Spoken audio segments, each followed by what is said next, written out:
इस कहानी को सुनने से पहले हमारे YouTube channel world wide radio station FM को सब्सक्राइब करें ताकि आने वाले एपिसोड आप तक पहले पहुंचे। सुपर योद्धा, अद्भुत योद्धा की कहानी। सुपर योद्धा महल से निकल चुका था। सामने फैला घना जंगल रहस्यमयी धुंध में डूबा था। हवा में अजीब सी सरसराहट थी, जैसे कोई अनदेखी शक्ति उसे रोकने की कोशिश कर रही हो।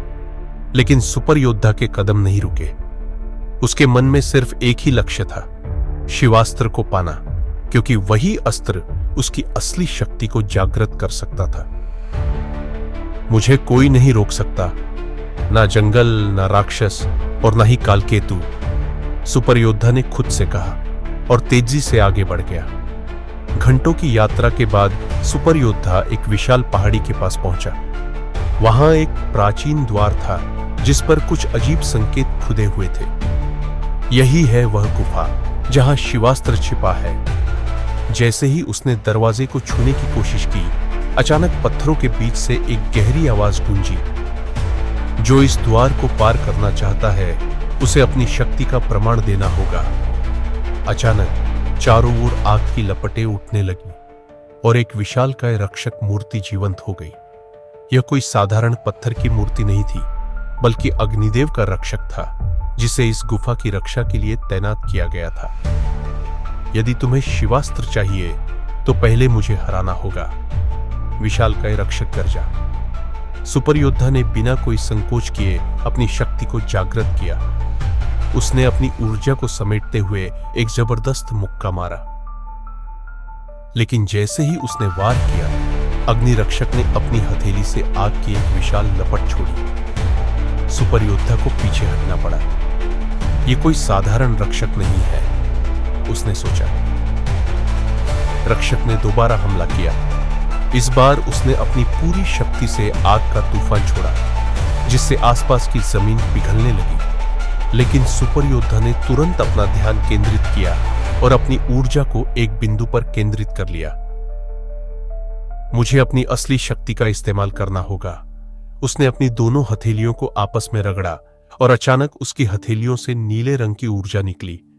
जैसे ही रक्षक ने दोबारा हमला किया, सुपर योद्धा ने अपनी ऊर्जा से एक ढाल बनाई और आग की लपटों को पलट दिया। रक्षक चौंक गया। सुपर योद्धा ने मौका देखकर हवा में छलांग लगाई और बिजली की गति से एक घातक प्रहार किया। शक्ति प्रहार! जोरदार धमाके के साथ अग्नि रक्षक जमीन पर गिर पड़ा। उसकी आंखों की रोशनी बुझ गई और धीरे धीरे वह फिर से एक पत्थर की मूर्ति में बदल गया। तुम योग्य हो, सुपर योद्धा, रक्षक की अंतिम आवाज गूंजी और गुफा का दरवाजा अपने आप खुल गया। गुफा के अंदर घना अंधेरा था। वहां अजीब सी ठंडक थी, जैसे समय रुक गया हो। सुपर योद्धा धीरे धीरे आगे बढ़ा और अचानक उसे सामने एक पत्थर के चबूतरे पर चमकता हुआ शिवास्त्र दिखाई दिया। एक दिव्य तलवार जो हल्की नीली रोशनी बिखेर रही थी। जैसे ही सुपर योद्धा ने तलवार की ओर कदम बढ़ाया, अचानक चारों ओर जमीन कांपने लगी। कोई और भी इस अस्त्र की तलाश में है। और फिर एक जोरदार धमाके के साथ गुफा के प्रवेश द्वार पर एक काली छाया प्रकट हुई। कालकेतु। अब आपकी बारी। आपके लिए कुछ सवाल। एक, कालकेतु यहां कैसे पहुंचा?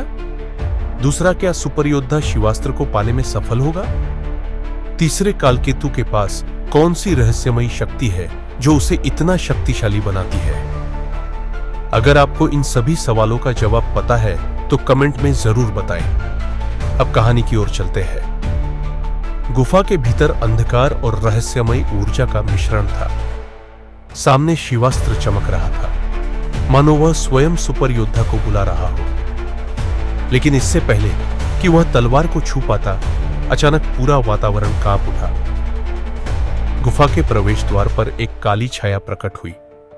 हा, मुझे लगा कि मैं यहां अकेला पहुंचूंगा, लेकिन देखो कौन पहले से मौजूद है। यह कोई और नहीं बल्कि कालकेतु था, अंधकार का स्वामी, विनाश का प्रतीक। उसकी आंखें लाल चमक रही थी और उसके चारों ओर एक रहस्यमयी काली ऊर्जा लहरा रही थी। सुपर योद्धा तुरंत सतर्क हो गया। कालकेतु, तुम यहां कैसे पहुंचे? कालकेतु ने एक हल्की मुस्कान के साथ जवाब दिया, तुम्हें लगता है कि मैं तुम्हें इतनी आसानी से शिवास्त्र तक पहुंचने दूंगा? यह अस्त्र तुम्हारे लिए नहीं, मेरे लिए है। कालकेतु ने अपनी छड़ी उठाई और हवा में एक चक्र बनाया। तुरंत ही गुफा में काले बादल घिरने लगे और चारों ओर से एक जहरीला धुआं निकलने लगा। यह धुआं तुम्हारे शरीर को धीरे धीरे कमजोर कर देगा, सुपर योद्धा, कालकेतु ने घमंड से कहा। सुपर योद्धा ने तुरंत अपनी ऊर्जा को केंद्रित किया और अपने शरीर के चारों ओर एक नीली ढाल बनाई। लेकिन धुएं का प्रभाव इतना जहरीला था कि कुछ ही क्षणों में उसकी सांसें भारी होने लगी। अगर मैंने जल्दी कुछ नहीं किया तो मैं शिवास्त्र तक नहीं पहुंच पाऊंगा। कालकेतु धीरे धीरे आगे बढ़ा। उसकी चाल में अजीब सी शांति थी, लेकिन उसके इरादे बेहद खतरनाक थे। क्या तुम्हें पता है सुपर योद्धा, उसने ठंडी आवाज में कहा, तुम्हारी हार पहले ही तय हो चुकी थी। मैं तुम्हें बताना चाहता हूं कि मैं सिर्फ तुम्हारा शत्रु नहीं हूं, मैं तुम्हारे अतीत से जुड़ा हूं। सुपर योद्धा चौंक गया। अतीत से? क्या बकवास कर रहे हो? कालकेतु ने अपनी छड़ी को जमीन पर पटका और अचानक गुफा की दीवारों पर छवियां उभरने लगी। उन छवियों में सुपर योद्धा के माता पिता और उनके पीछे खड़ा एक व्यक्ति था। युवा कालकेतु, यह असंभव है, तुम? हाँ, सुपर योद्धा, कालकेतु जोर से हंसा। तुम्हारे पिता महाराज विक्रांत ने मुझे शिवगढ़ से निष्कासित कर दिया था, क्योंकि उन्हें डर था कि मैं बहुत शक्तिशाली हो जाऊंगा। लेकिन देखो, अब मैं वापस आ गया हूं और इस बार मैं सिर्फ तुम्हें नहीं, पूरे शिवगढ़ को नष्ट कर दूंगा। सुपर योद्धा के अंदर गुस्से की एक लहर दौड़ गई। मैं तुम्हें ऐसा कभी नहीं करने दूंगा कालकेतु। सुपर योद्धा को एहसास हुआ कि अगर उसे शिवास्त्र पाना है तो उसे अपनी पूरी शक्ति का उपयोग करना होगा। उसने अपनी आंखें बंद की और अपने अंदर की ऊर्जा को महसूस किया। मैं सिर्फ एक साधारण योद्धा नहीं हूं, मेरे अंदर एक दिव्य शक्ति है। उसकी हथेलियां चमकने लगी और गुफा में हल्की रोशनी फैलने लगी। अचानक शिवास्त्र के चारों ओर नीली रोशनी की लहरें उठने लगी, मानो वह स्वयं सुपर योद्धा के पास आना चाहता हो। लेकिन तभी कालकेतु ने गुस्से में एक जोरदार हमला किया। उसने अपनी छड़ी से एक काली बिजली छोड़ी जो सीधे सुपर योद्धा की ओर बढ़ी। अब मरने के लिए तैयार हो जाओ।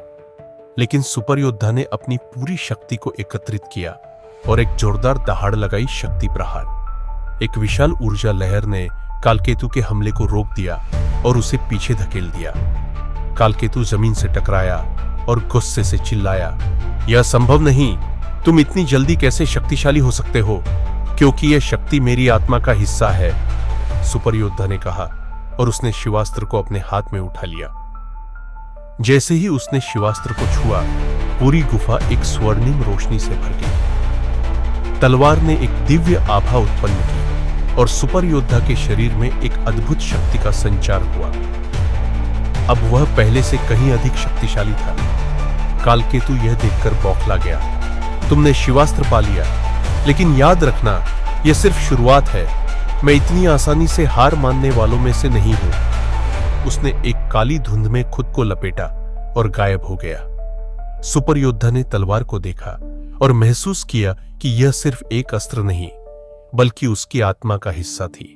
अब उसका लक्ष्य स्पष्ट था, कालकेतु को हराकर शिवगढ़ की रक्षा करना। आपके लिए कुछ सवाल।